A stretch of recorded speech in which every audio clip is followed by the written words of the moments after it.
cela ce matin. Notre Abba, notre Père, notre Seigneur,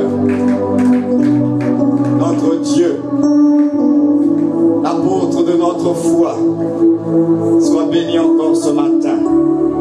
Nous saluons encore ta présence. Merci de nous accueillir et de nous honorer par cet accueil.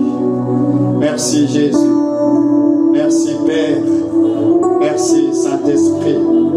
Merci à toi, ô Dieu, de nous avoir aimés comme tu l'as fait. Et merci pour le précieux don que tu nous donnes en Jésus-Christ.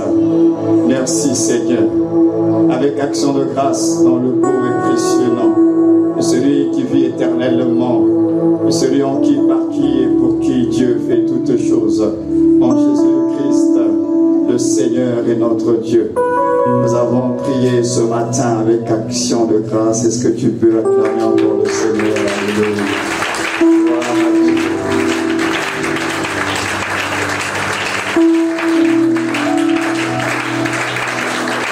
Gloire au Seigneur, on peut s'asseoir. Salut juste ton voisin, bénis-le ce matin, dis-le, tu es au bon endroit. Ce matin, le Seigneur a une parole pour toi, ne sois pas privé de la grâce de Dieu. Alléluia. Gloire à notre Seigneur. Ah Seigneur, il dit il ne faut pas oublier la croix. Il ne faut pas oublier la croix. Et je ne cesserai de le dire et de le répéter partout. N'oubliez jamais la croix. Parce que la croix est le repère de votre foi. Sans la croix, vous ne pourrez pas être bien dirigé dans votre vie chrétienne. Il dit n'oublie pas la croix. Alors aujourd'hui, nous allons commencer par partager certaines vérités.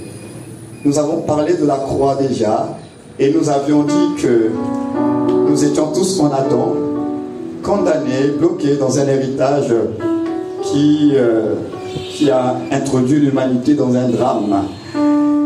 Et Dieu, dans son amour, a trouvé la solution pour nous. Et la solution, c'est la croix. La croix, l'œuvre de la croix a été le moyen de sortir. C'était une porte. Notre Dieu, c'est un Dieu de porte. La croix, c'était une porte qui nous a fait sortir dans un impasse. Et cette porte-là nous a fait entrer dans une autre réalité qui est la réalité de la résurrection de Jésus. Et la résurrection de Jésus est également une autre porte qui doit nous faire rentrer dans la nouvelle création. Donc Dieu est un Dieu de porte. La croix t'a introduit, t'a fait sortir d'abord d'Adam, parce que nous étions tous condamnés par le péché, par les malédictions, par les histoires de réclamation. Toutes ces choses-là, c'est en Adam. Et Dieu nous a ouvert une porte à travers l'œuvre de la croix qui nous a fait sortir d'Adam. Maintenant que tu es sorti d'Adam, Dieu, dans son amour, il t'a ouvert une deuxième porte. Et cette porte-là, c'est par la résurrection. Jésus-Christ est ressuscité. Et cette porte de la résurrection nous a introduit dans des nouvelles choses. Et c'est pourquoi nous avions lu la dernière fois, si quelqu'un est en Christ, il est une nouvelle création. Et je vous ai simplifié la compréhension de ce verset en vous disant que le mot créature ne doit pas vous faire peur. En réalité, vous pouvez tout simplement le dire autrement. Si quelqu'un est en Christ, il est un nouvel esprit. C'est un nouvel esprit qui est né de Dieu. Et ce nouvel esprit, c'est lui qu'on appelle la nouvelle création. C'est lui qui a été créé, parce que votre âme, lui, il doit être renouvelé, mais c'est votre esprit qui est créé. Donc, en Christ Jésus, Dieu va créer un nouvel esprit, il va vous donner un nouveau esprit. Il va vous communiquer une vie pour que votre esprit puisse être maintenant capable d'être en communion avec Dieu. Et c'est cet esprit-là qu'on appelle la nouvelle création.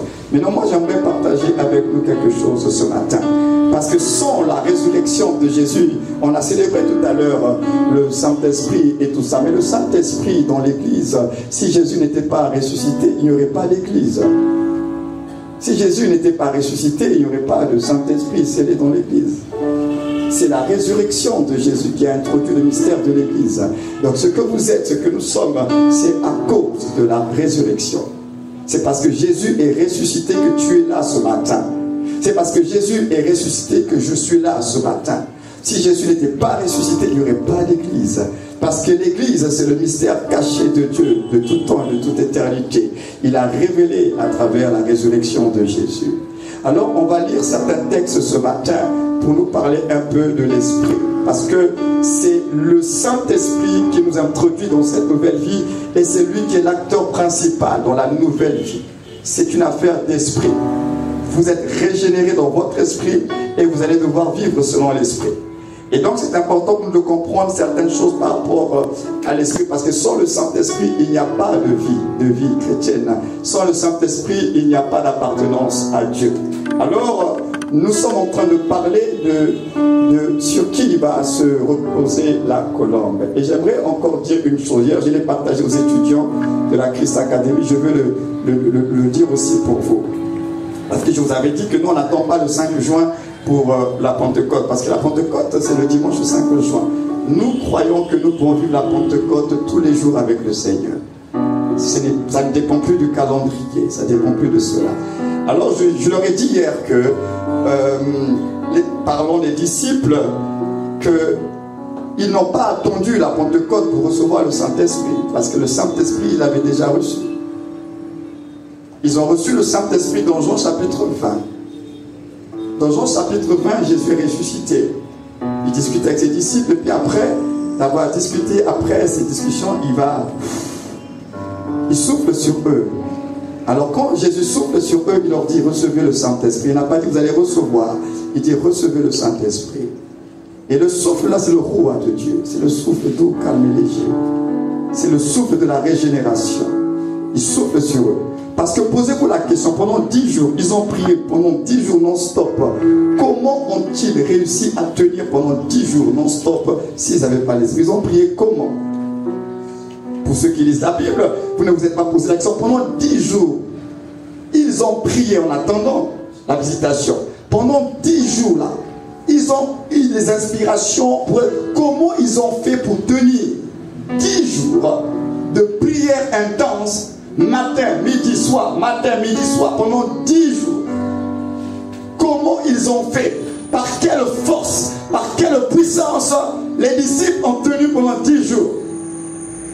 Et ils ont prié qui? Pendant 10 jours. Jésus a soufflé, il a dit recevez le roi. Ils ont reçu le souffle de Dieu et il a dit recevez le Saint-Esprit. Maintenant dans Acte 1 verset 8, il dit vous allez recevoir une puissance, le Saint-Esprit survenant sur vous. Et vous serez mes témoins. Et là on dit le Saint-Esprit survenant. Parce que le Saint-Esprit était déjà en eux. Parce que dans le Saint-Esprit et nous, il y a plusieurs relations. Il est en nous, il est sur nous, il est avec nous. Alors, qu'est-ce qu'ils reçoivent à la Pentecôte? Ce n'est pas le roi, ils reçoivent le dunamis. Dunamis, c'est pourquoi vous allez remarquer que dans Jean 20, il souffle, c'est léger, c'est calme. Recevez le Saint-Esprit.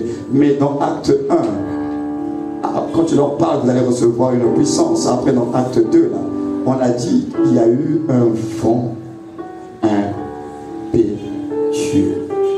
Vous voyez qu'il y a deux expériences. Il y a une expérience qui est douce, qui est silencieuse avec l'Esprit. Quand tu as accepté Jésus, tu as reçu le Saint-Esprit en toi, il est en toi. Tu n'as pas forcément ressenti quelque chose à l'intérieur de toi qui t'a fait t'agiter. Mais quand tu as accepté Jésus, l'Esprit de Dieu est en toi. Tu as reçu le roi de Dieu, le souffle, il est là, c'est calme. Tu n'as pas forcément ressenti une chair de poule, mais tu as juste reçu une conviction intérieure. Tu sais que tu es un enfant de Dieu. Tu ne pourras pas l'expliquer, mais tu sais que maintenant, il y a quelque chose qui s'est passé à l'intérieur de moi. Pas d'agitation, pas d'excitation, mais plutôt une conviction, une assurance que je suis devenu.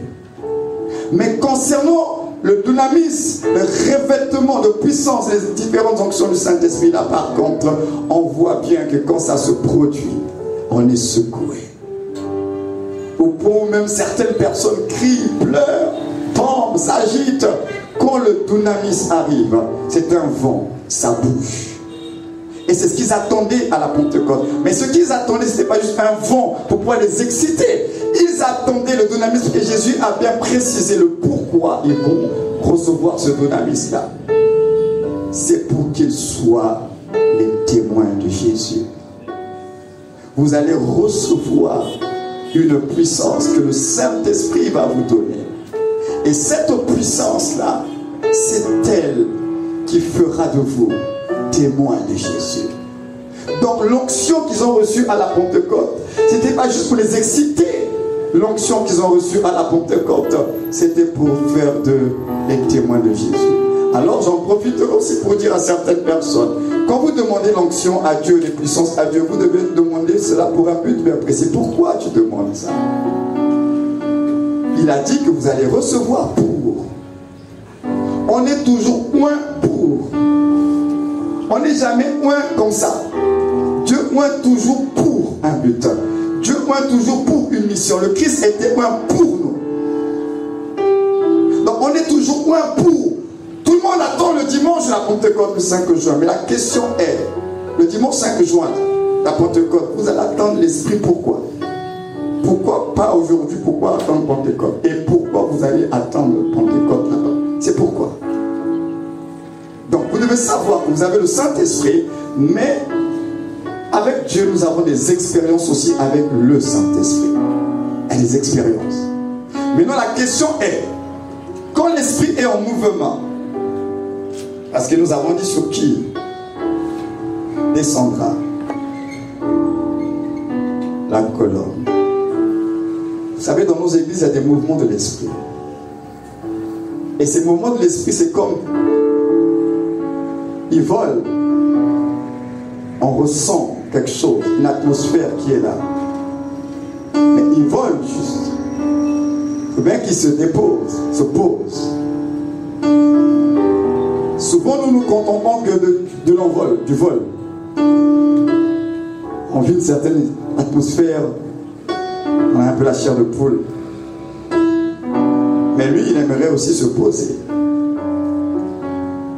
C'est bien déjà le vol, mais on peut avoir plus quand il se pose. Et nous allons lire cela dans la Bible. Je vais vous inviter dans Genèse, parce que nous devons lire les Écritures. Je vais essayer d'enseigner, de partager un peu là-dessus, pour parler un peu du vol de l'esprit. Le vol de l'esprit. Ah, je pense que vous avez bien compris la leçon, c'est très bien ça. Que la première lecture, nous tenons pour honorer la parole de Dieu. Genèse chapitre 8, verset 6. À travers ces messages que nous avons partagés, ça va nous aider à cultiver et à développer certaines dispositions intérieures qui vont permettre à l'esprit, pas seulement de survoler, mais de se poser, de nous revêtir, de nous saisir, de faire ce qu'il doit faire. Alors nous lisons la parole. Au bout de 40 jours, Noé ouvrit la fenêtre qu'il avait faite à l'arche. Il lâcha le corbeau et celui-ci sortit, faisant des allers et retours jusqu'à ce que l'eau ait séché sur la terre. Il lâcha aussi la colombe pour voir si l'eau avait baissé sur la terre. Il y a une raison pourquoi il lâche ces animaux-là, pour voir si l'eau a baissé. Mais celle-ci, on parle de la colombe, mais celle-ci ne trouva aucun endroit où se poser. Elle revint vers lui dans l'arche, car il y avait de l'eau sur toute la surface de la terre. Il avança la main, la prit et la fit rentrer vers lui dans l'arche. Il a attendu encore 7 jours, 7 autres jours. Puis il lâcha de nouveau la colombe hors de l'arche. La colombe revint vers lui sur le soir.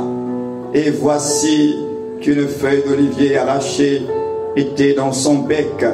Noé sut que l'eau avait baissé sur la terre. Vous entendez? Il a su que l'eau avait baissé sur la terre. Que Dieu vous bénisse, vous pouvez vous asseoir. Noé sut que l'eau avait baissé sur la terre parce que la colombe, cette fois-ci, Elle n'est pas revenue les mains, le bec vide. Elle est revenue avec cette feuille d'olivier. Alors, sur qui? Puisque la colombe, il faut qu'elle descende.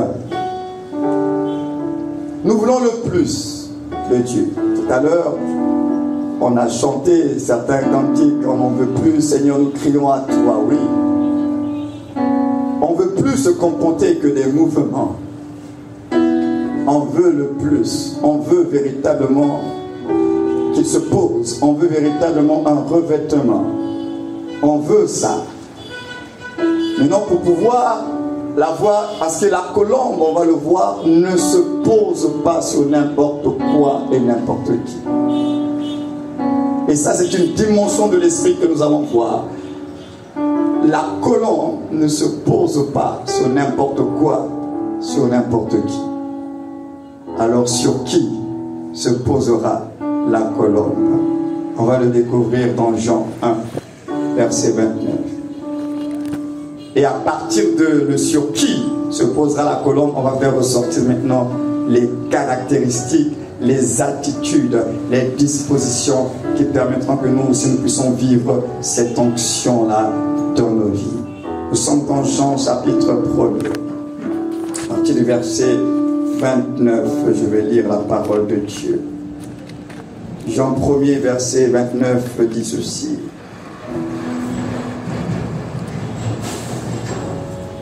Le lendemain, il vit Jésus s'approcher et de lui et dit: Voici l'agneau de Dieu qui enlève le péché du monde. C'est celui à propos duquel j'ai dit: Après moi vient un homme qui m'a précédé, car il existait avant moi. Pour ma part, je ne le connaissais pas. Mais c'est afin de le faire connaître à Israël que je suis venu baptiser d'eau. Jean rendit aussi ce témoignage. J'ai vu l'Esprit descendre du ciel comme une colombe et s'arrêter sur lui. Je ne le connaissais pas, mais celui qui m'a envoyé baptiser d'eau m'a dit: celui sur qui tu verras l'Esprit descendre et s'arrêter, c'est lui qui baptise du Saint-Esprit. Et moi j'ai vu et j'atteste qu'il est le Fils de Dieu. C'est dans Matthieu 3, verset 16. Un texte qui complète celui-là. Matthieu 3, verset 16. On parle du baptême de Jésus. Dès qu'il fut baptisé, Jésus sortit de l'eau. Alors le ciel s'ouvrit pour lui et il vit l'Esprit de Dieu descendre comme une colombe et venir sur lui. Au même instant, une voix fit entendre du ciel ces paroles: celui-ci est mon Fils bien-aimé qui a toute mon approbation. Que le Seigneur bénisse sa parole. Sur qui descend la colombe? La colombe descend sur l'agneau. Et on va parler de l'agneau. La colombe est descendue sur l'agneau. Alors qu'est-ce que tout cela veut dire? La colombe descend sur l'agneau.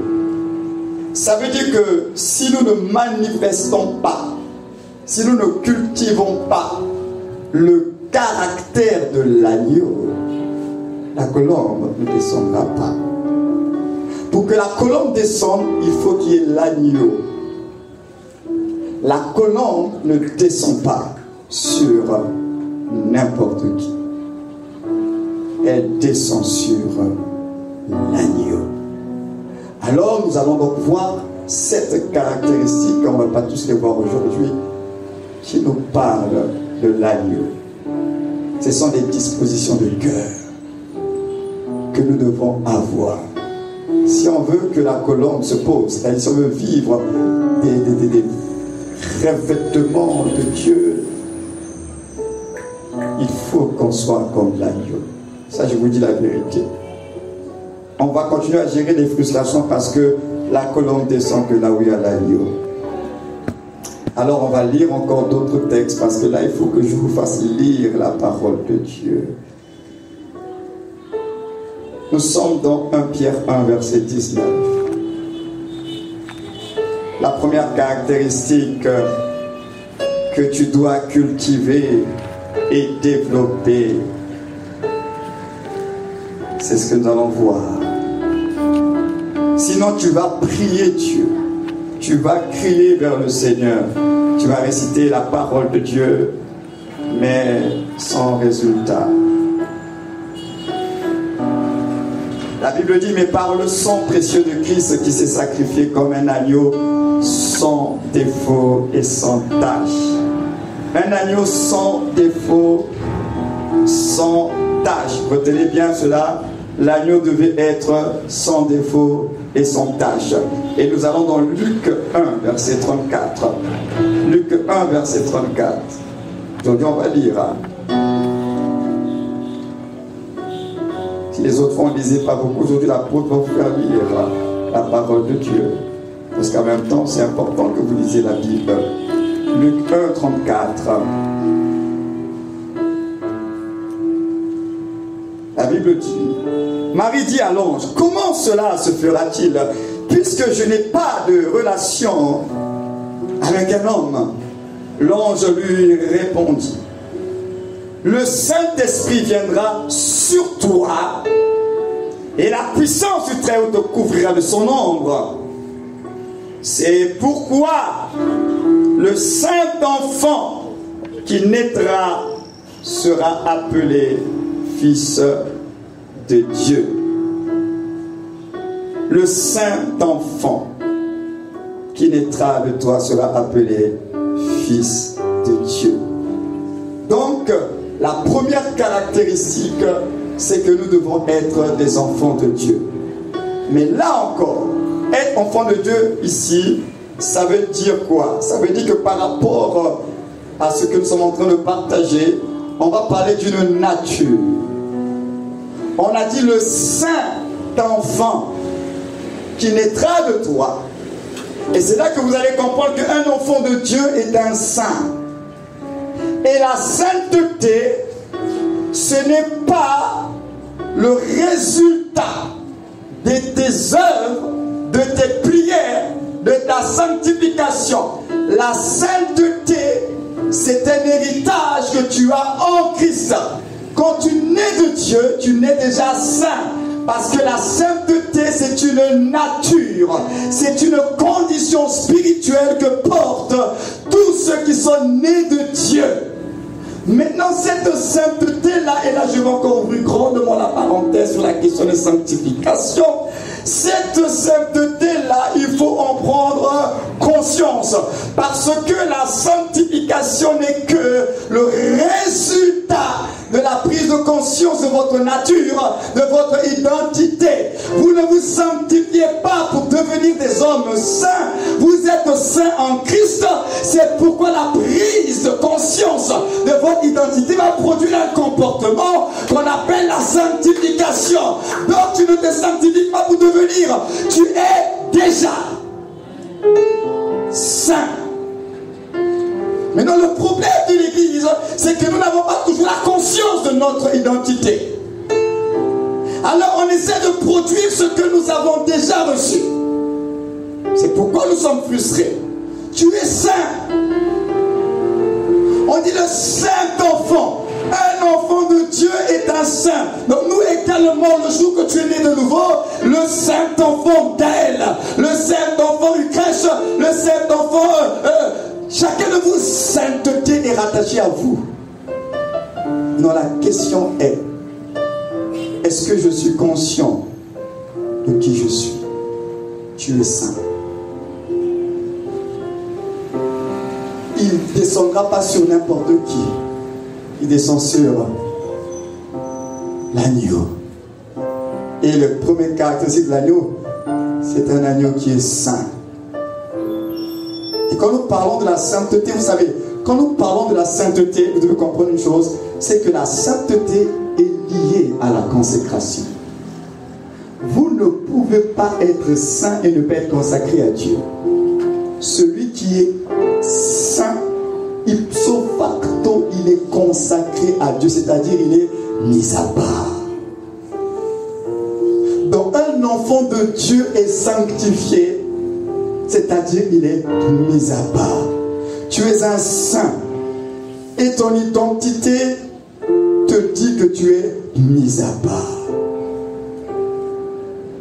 Donc, quand tu as compris que tu es saint et mis à part, tu ne peux pas être dans des associations bizarres parce que tu as compris qui tu es. Là où il y a la sainteté de Dieu, il y a une consécration qui est toujours là. Quand les gens ne sont pas consacrés, c'est parce qu'ils n'ont pas compris. Encore une fois, on revient sur la question de l'identité. Vous avez été sauvés par lui et pour lui. Je ne sais pas si vous comprenez. Il ne s'est pas juste contenté de vous sauver, de pardonner vos péchés, de dire que les malédictions ont été enlevées.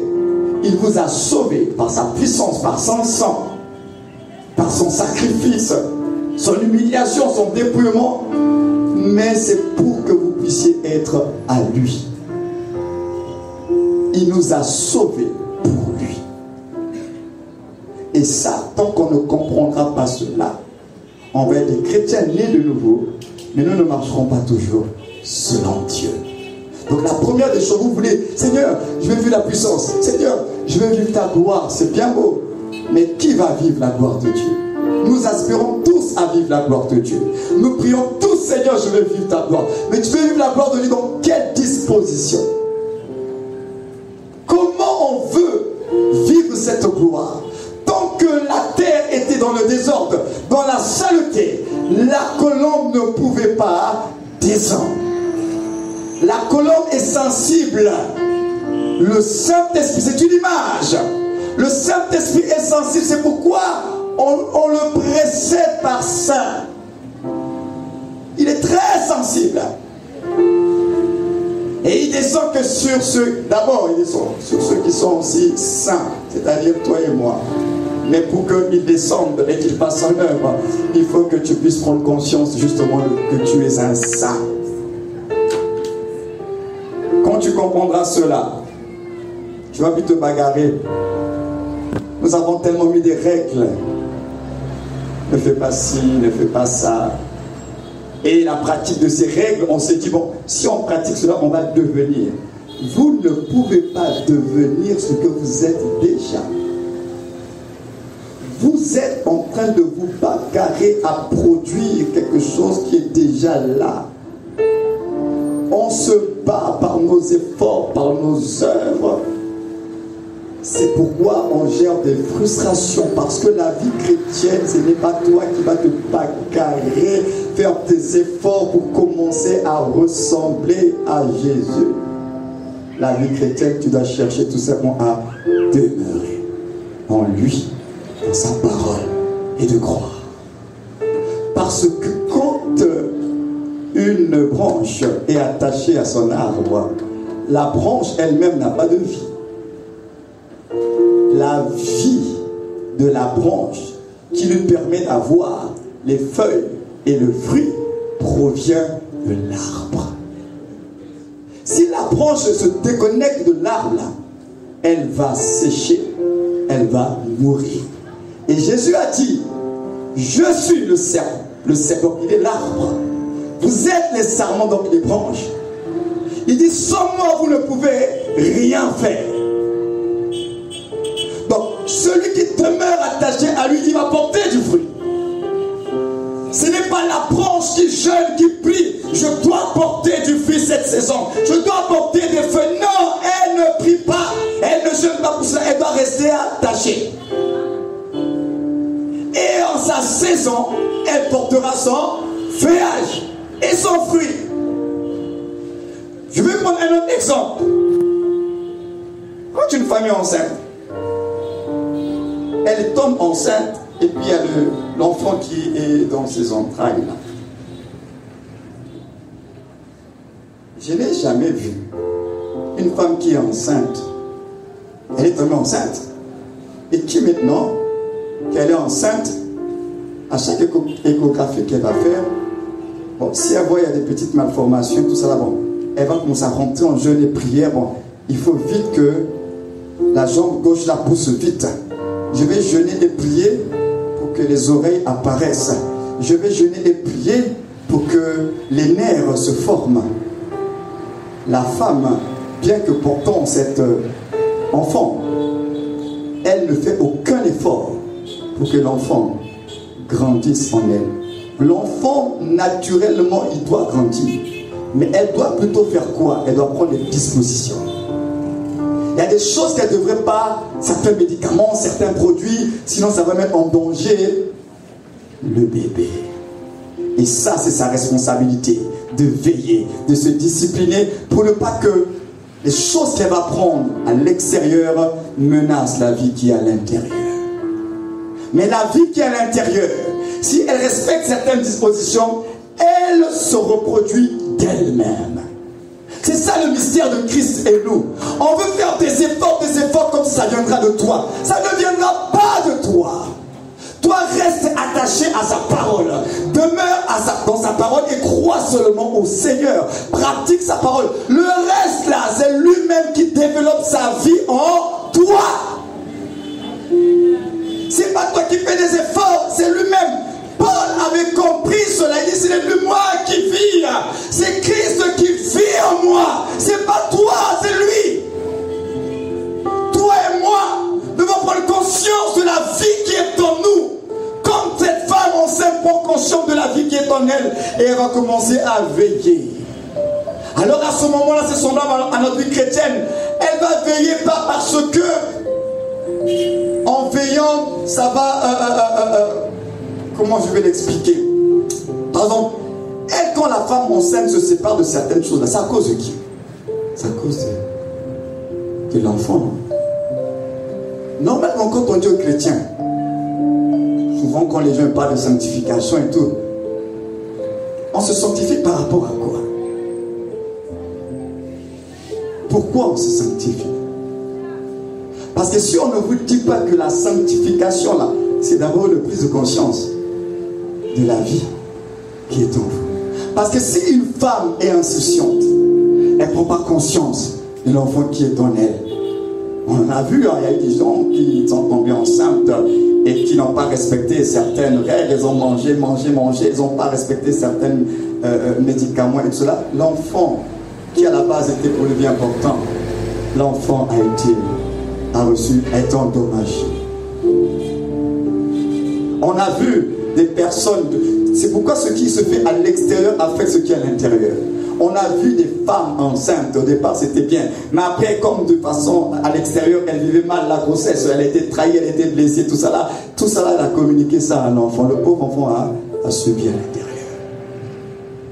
Mais est-ce que cet enfant qui a subi à l'intérieur là, il est né comme ça, il était formé comme ça? Non, il n'était pas comme ça.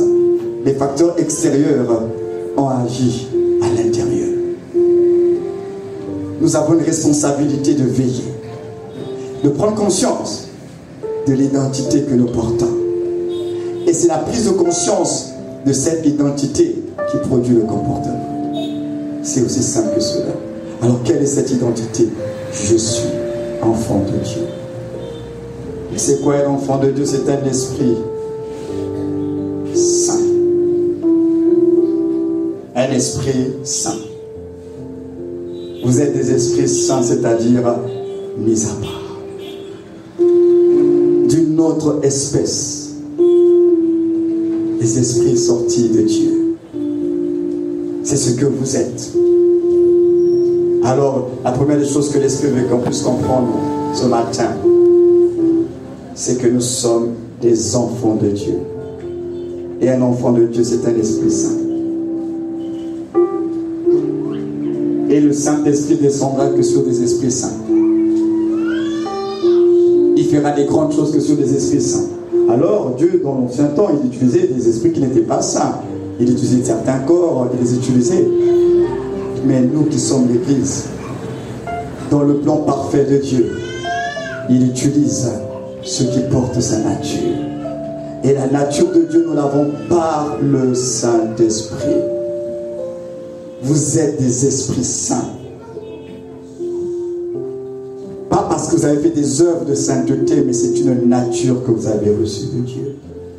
De la même manière, quand vous êtes venus dans ce monde, vous êtes nés déjà des esprits pécheurs, des pécheurs. Vous n'êtes pas devenus pécheurs parce qu'en grandissant, vous avez commencé à faire des œuvres d'injustice, faire le mal. Vous êtes nés pécheurs.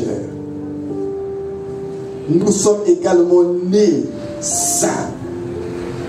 Parce que tu es né pécheur, alors dans la marche, tu as commencé à faire des actions mauvaises à cause de ton identité, parce que tu es un pécheur. Un pécheur pêche. Donc naturellement, on a fait de mauvaises choses à cause de notre nature, notre condition qu'on appelle le péché. Maintenant, celui qui est né de Dieu, parce que la croix nous a fait sortir de cette nature-là. Alors la résurrection nous a introduit dans la nouvelle création avec une nouvelle nature qu'on appelle la sainteté. Et celui qui est saint, il doit marcher dans la sainteté. C'est la même chose. Voilà pourquoi, lorsqu'un enfant de Dieu marche dans la paix, dans la joie, dans la justice, dans le pardon, dans l'amour de son prochain, il n'a rien fait d'extraordinaire, c'est sa nature qui s'exprime. C'est naturel pour la nouvelle création d'aimer son prochain. C'est naturel pour la nouvelle création de pardonner. Parce que la nouvelle création est née de Dieu. Ces sentiments-là, ça doit être naturel en nous de la même façon que Dieu, dans son naturel, il guérit, il ressuscite des morts. Parce que ce que toi tu appelles miracle, pour Dieu c'est pas un miracle, c'est son naturel. Comme qu'un mort est ressuscité, on se dit que c'est un miracle. Mais Dieu, pour lui, c'est son naturel parce qu'il est Dieu.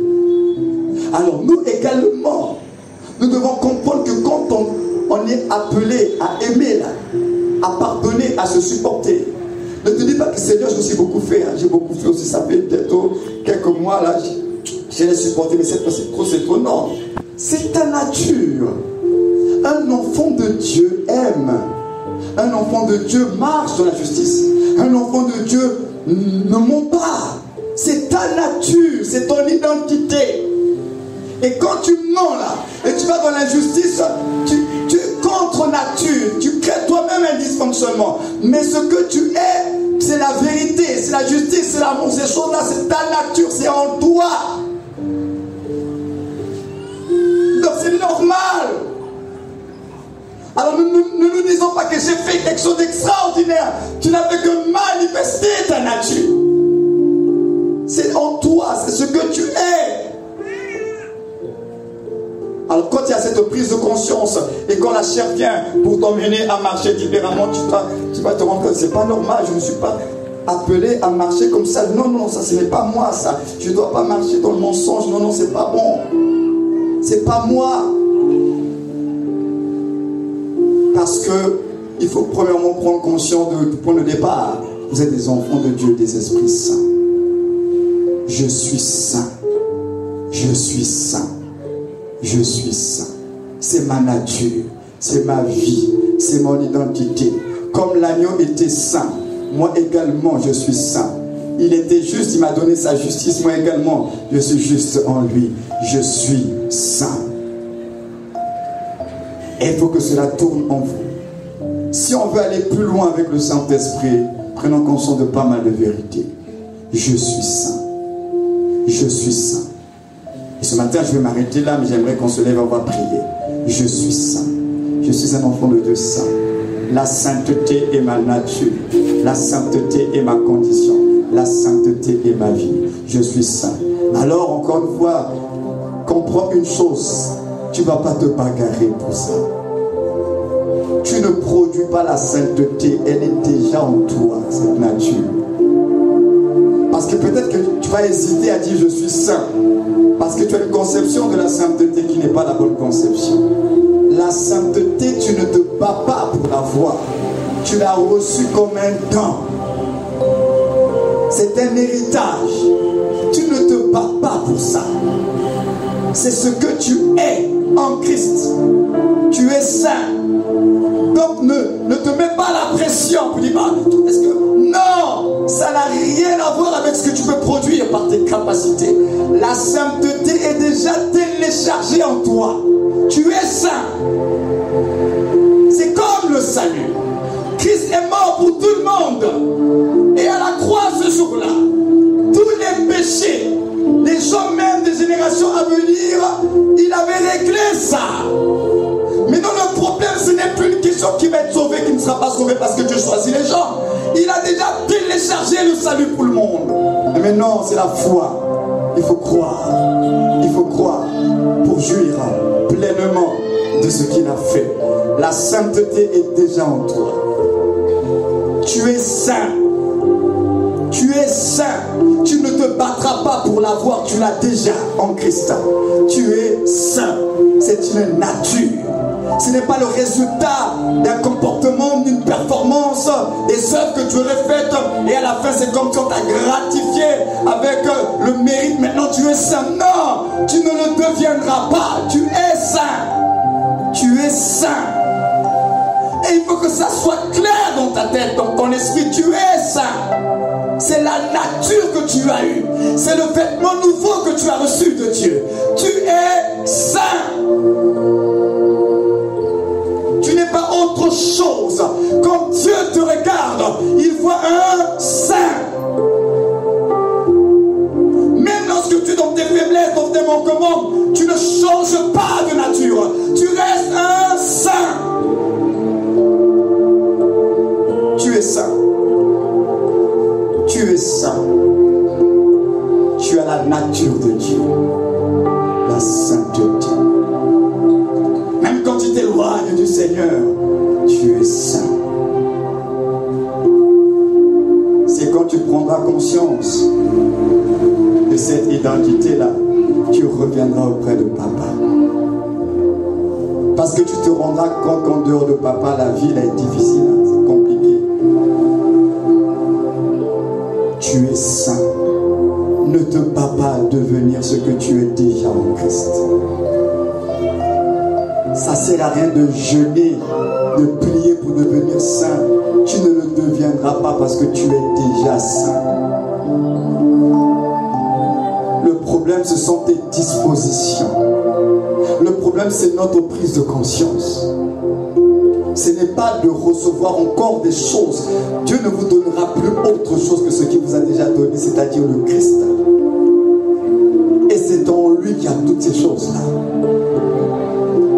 Donc ça ne sert à rien de chercher ce qui va venir de très loin, alors que Dieu a déjà tout investi en nous. Le Christ. Christ en vous. Christ en vous. C'est ça le mystère caché de tout temps et de toute éternité. Caché dans tous les âges. Mais pour les païens, à savoir Christ en vous. La vie de Dieu en nous. La nature de Dieu en nous. Vous avez la nature de Dieu. Et la Bible dit de nous que nous sommes une race élue. Un sacerdoce royal. Un peuple acquis. Une nation sainte. Vous êtes, nous sommes saints. Saints. Quand tu mens, tu es un saint qui est en train de mentir. Et quand tu te rends compte qu'il y a une incompatibilité entre le mensonge et la sainteté, tu te réponds. Pardonne-moi Seigneur. Pourquoi tu te réponds? Mais nous nous répondons parce qu'il y a des incompatibilités. Si la chose que tu as faite a été normale, pourquoi tu vas te repentir? Tu te réponds parce que ce que tu as fait, ce que tu as dit, ne correspond pas à ta nature. Tu es saint. Donc la sainteté dont on parle ne veut pas dire que tu ne vas plus pécher. Non, c'est une nature. De la même manière que vous avez des incroyants pécheurs qui font des bonnes choses. Mais ils sont quand même des pécheurs, mais ils font des bonnes choses. Est-ce que pour autant le païen pécheur qui fait des bonnes choses, il devient un saint? Non, il n'est pas saint parce qu'il n'a pas la nature. Mais il est quand même un païen qui fait des bonnes choses. C'est comme un chrétien, tu es saint. Mais il peut t'arriver de faire des mauvaises choses parce que tu as fait des mauvaises mauvais choix. Tu as encore ton libre arbitre qui est là.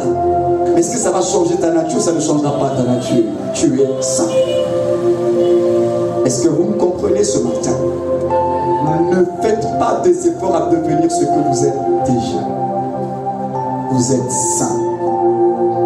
Et c'est un beau cadeau que Dieu nous a donné. Il nous a donné une nouvelle nature en Christ. Et cette nature-là, c'est le Christ lui-même. C'est pourquoi je vous avais fait réciter le dimanche passé, Galates 2:20, que j'ai été crucifié avec Christ.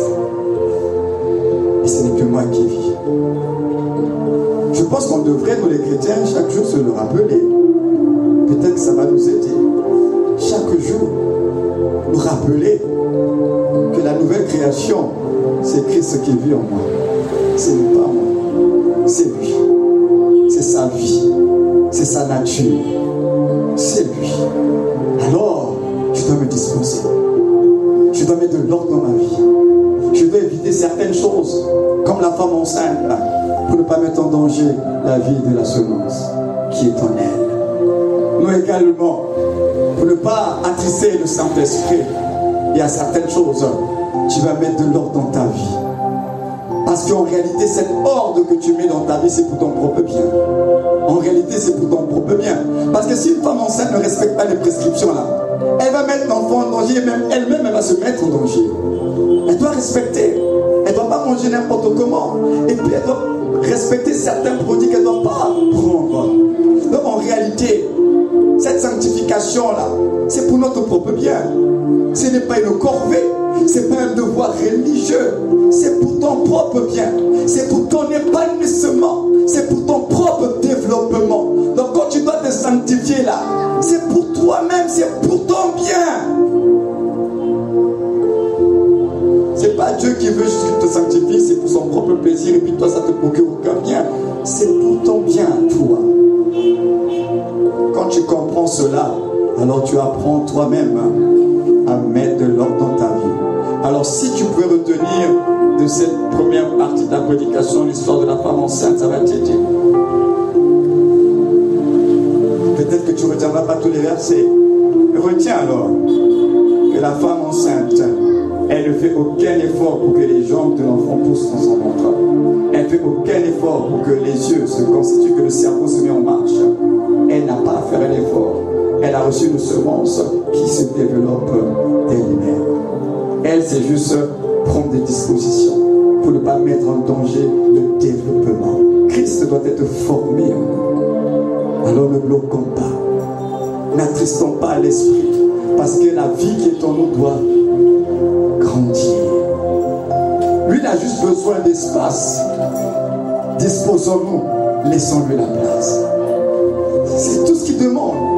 Il ne te demande même pas de devenir autre chose. Il te dit, donne-moi de la place. Il te dit, laisse-moi prendre le contrôle. Donne-moi le guidon de ta vie. Moi, je connais le chemin. Laisse-moi conduire. Il ne nous demande pas grand-chose. Mais ce qu'il nous demande, c'est pour notre bien. Laissons-lui la place. La croix nous a mis en face du Sauveur. La résurrection nous confronte au Seigneur. Est-ce qu'il est le Seigneur? Parce que maintenant que tu es né de nouveau, c'est là que tu vivras la Seigneurie. Tu te soumets ou tu ne te soumets pas. C'est la résurrection qui a introduit la vie avec le Seigneur. Parce qu'il n'est pas le Seigneur de tout le monde là. Il est le Seigneur de ceux qui sont soumis à lui, à sa parole. Alors quand tu dis Jésus-Christ est Seigneur, alors il est le Seigneur parce que tu es soumis à lui. Seigneur, frères et sœurs, c'est pas un slogan. Seigneur, c'est une reconnaissance. Je reconnais que c'est vrai. Il est mon Seigneur. Alors s'il est ton Seigneur, tu vas marcher. Pas par toi-même, mais selon le Seigneur. Alors maintenant on peut se mettre debout et on va prier.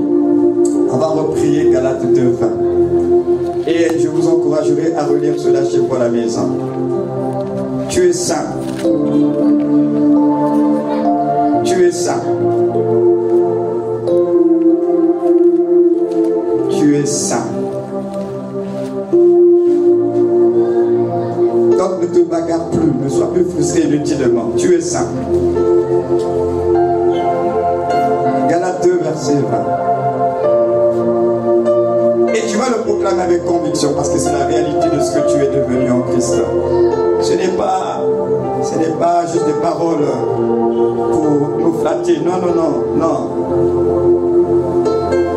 Alors vous allez répéter après moi parce qu'on va rester sur une seule version.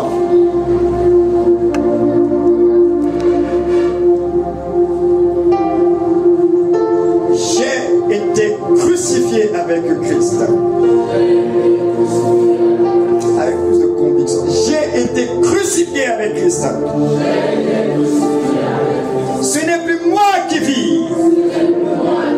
C'est Christ qui vit en moi. J'ai été crucifié avec Christ. Ce n'est plus moi qui vis. C'est Christ qui vit en moi. Et ce que je vis maintenant dans mon corps, je le vis dans la foi au Fils de Dieu. Qui m'a aimé et qui s'est donné lui-même pour moi. Ça, c'est la vérité. Alors maintenant, tu peux rendre grâce au Seigneur de ce que tu es devenu enfant de Dieu. Et ce n'est plus toi qui vis. C'est Christ qui vit en toi. La semence, ne t'inquiète pas. Il saura comment se développer en toi. Ne t'inquiète pas. Ne te mets pas trop de pression. Toi, dispose-toi seulement. Ce n'est plus toi qui vis. C'est le Christ qui vit en toi. C'est le Christ qui vit en toi. Alors oui, nous rendons grâce à Dieu pour la nouvelle nature, pour la nouvelle condition que nous avons dans le Christ Jésus. Merci Seigneur pour la sainteté, pour ce vêtement nouveau que tu m'as donné en tant qu'enfant de Dieu. Condition préalable pour que la colombe descende sur nous. Seigneur, merci pour cette nouvelle identité. Tu nous as donné l'identité, Seigneur, de l'agneau. Ah, Seigneur, merci. Merci pour l'agneau. Merci pour l'agneau. Merci pour le sacrifice de l'agneau. Merci pour la résurrection qui nous a introduits dans cette bénédiction de la nouvelle condition que nous avons dans le Christ Jésus. Nous sommes des enfants de Dieu. Nous sommes des saints, des esprits saints, des esprits saints, des esprits saints. Et c'est comme ça que tu nous vois. C'est comme ça que tu nous regardes. C'est comme ça que tu nous vois. C'est comme ça que tu nous regardes. Malgré nos manquements, malgré nos faiblesses, tu nous regardes toujours comme tes enfants bien-aimés, en qui tu as mis toute de ton affection.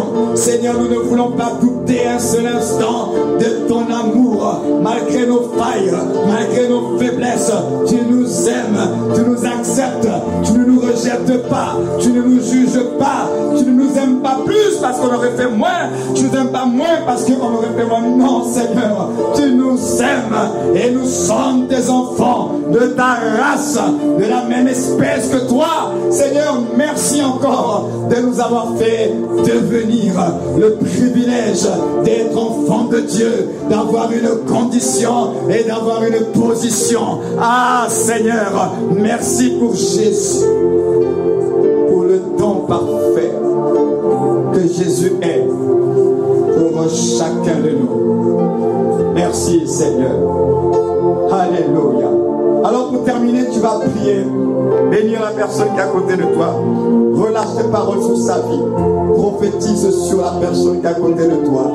Et rappelle-lui, mon frère, tu es saint, tu es un béni de Dieu, tu es mis à part. La sainteté, c'est une mise à part. Tu es mis à part. C'est pourquoi je proclame et je prophétise que cette semaine qui va commencer, tu seras mis à part. Que tous les plans qu'ils ont prévus contre toi, tu seras mis à part. Parce que dans la sanctification en Christ, tu bénéficieras de la loi de l'exception. Alors je décrète et je déclare que cette semaine qui va commencer, tu bénéficieras de la loi de l'exception. Est-ce que tu peux élever ta voix? Tu peux bénir, prophétiser la personne qui est à côté. Trouve quelqu'un et bénis-le. C'est important de prier les uns pour les autres. Prophétise, bénis ton frère, bénis ta soeur, dis des bonnes choses sur sa vie. Bénis la semaine qui va commencer.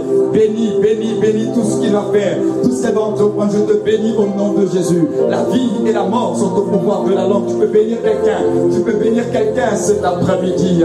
Relâche les paroles et crois aux paroles que tu relâches sur la vie. Trouve quelqu'un. Je veux voir personne seul. Bénissez-vous les uns les autres.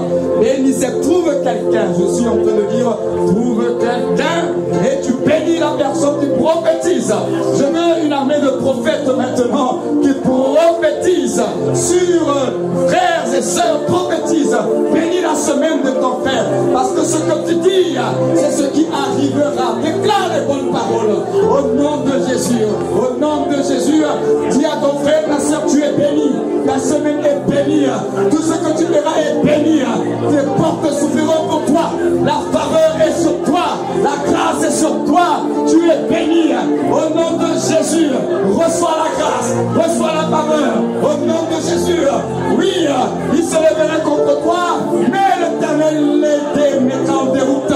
Ils tomberont des complots, de la ne viendra pas de Dieu.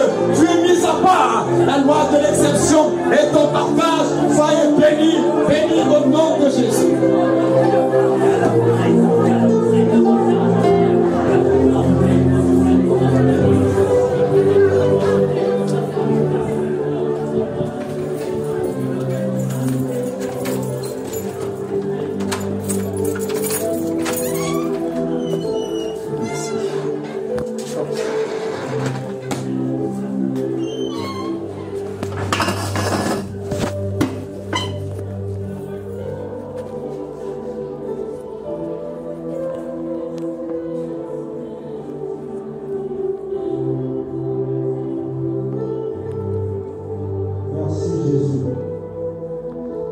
Au nom de Jésus, nous serons